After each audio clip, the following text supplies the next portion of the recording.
મિત્રો, હું રજની ગોહિલ. આપ સૌને રવિવારની સલામ. શાલોમ. આજે હું એક નાની અમથી વાત તમારી જોડે શેર કરવા માગું છું. આજે એક ચર્ચમાં હું ચર્ચ સર્વિસમાં ગયો હતો અને પાસ્ટર સાહેબ ભાષણ કરતા હતા અને ભાષણની અંદર એમણે નવા કરારની અંદર પ્રેરિતોએ લખેલા પત્રોમાંથી ઘણું બધું સમજાવવાની વાત કરતા હતા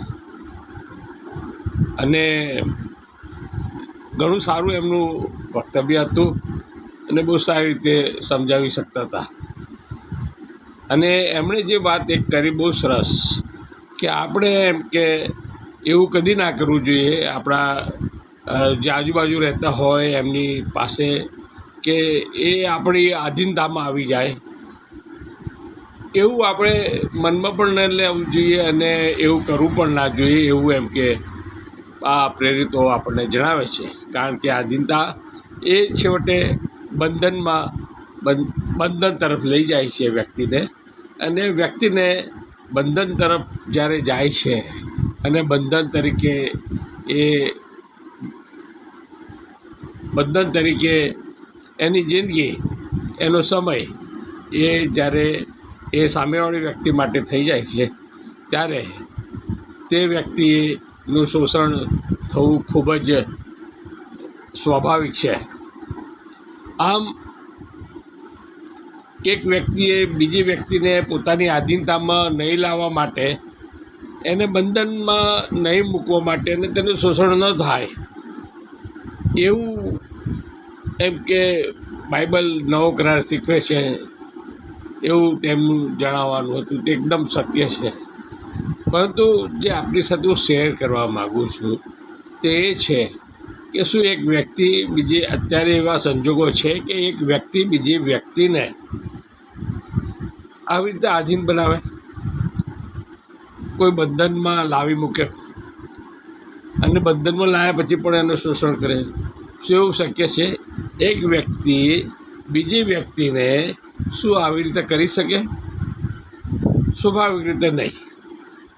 કારણ કે કોઈ પણ વ્યક્તિને આધીનતામાં લાવવા માટે તમારે એક હોદ્દાની જરૂર પડે છે, ને હોદ્દો ત્યારે જ હોય કે જ્યારે કોઈક નિયમ બનાવેલો હોય,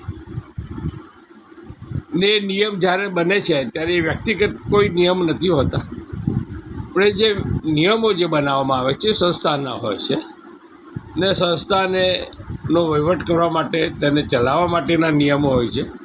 પરંતુ આપણે જાણીએ છીએ કે આ જે સંસ્થાના નિયમો જે છે એની અંદર જે વહીવટમાં છે, પછી તે પાસ્ટર છે અથવા અન્ય વ્યક્તિ છે, જે ચેરપર્સન છે અથવા તો તેની કમિટી છે, એ બધા જ ભેગા મળીને એવા નિયમો બનાવેલા છે કે એના સભ્યો એમની આધીનતામાં રહે.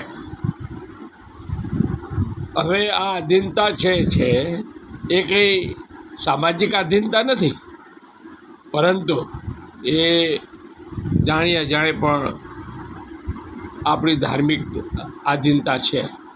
ને આધીનતા પ્રભુને રહેવાના બદલે એ લોકો એવું ગોઠવે કે દરેક સભ્ય એ આ કમિટી, પાસ્ટર છે અથવા એનો ચેરપર્સન છે એને આધીન રહે. આમ આધીન ના રહે તો શું થાય? જો ચર્ચના મેમ્બર તરીકે તમે એમના બનાવેલા જે નિયમો છે એને આધીન નથી રહેતા, તો એ લોકો શક્ય છે કે ગમે ત્યારે એ તમને ચર્ચ પરથી સસ્પેન્ડ કરી શકે છે, બહાર કાઢી શકે છે. ચર્ચ તરફથી જે ખાસ કરીને સભ્યના જીવનમાં જે મુખ્ય મદદરૂપ થાય તે નિયમ છે, અને તે બાબત જે છે તે એ જ્યારે મરી જાય ત્યારે ચર્ચના પાદરી એમ કે એને કબ્રસ્તાનની અંદર દાટવા માટેની ચિઠ્ઠી લખી આપે. લગ્ન વખતે પાસ્ટર એને એ કરે, હાજર રહે અને એનું લગ્ન કરાવે. બાપ્તિસ્મા આપે. આ 3 મૂળ સંસ્કારો જે છે એની અંદર જાણી અજાણે પણ ચર્ચનો બહુ મોટો હિસ્સો રહેલો છે. અને આ જે સંસ્કાર છે એને પાળવા માટે આપણે બધા જે સભ્યો છે તે આપણે ચર્ચ તરફ, આપણા પાસ્ટર તરફ આપણે ચોક્કસ એક સારી નજરે આપણે એમને જોઈએ છીએ એમને, અને આપણે ઈચ્છીએ છીએ કે આપણી વાત, આપણું કામ એ લોકો કરી દે. પરંતુ જ્યારે તમે એમની આધીનતામાં નથી, એમના બંધનમાં નથી, ત્યારે એ તમારું સામાજિક અને ધાર્મિક શોષણ એવી રીતે કરે છે કે આ જે 3 મુખ્ય બાબતો જે ચર્ચ તરફથી તમને અપાવવામાં આવે છે અથવા કરવામાં આવે છે, એ બાબતોમાંથી તેઓ પોતાનો હાથ ખંખેરી લેવાની વાત કરે છે. એમ કહે છે, ઘણી વખત એવું સાંભળ્યું છે કે ભાઈ તમે એમ કે ચર્ચની સામું આવું કરો છો, ચર્ચની સામું બોલો છો, એના વહીવટ સામું બોલો છો, લખો છો, તો એમ કે તમારા ફાધર છે એને કોણ દાટશે, અથવા તો પછી તમારા છોકરાનું જે લગ્ન કરવાનું છે.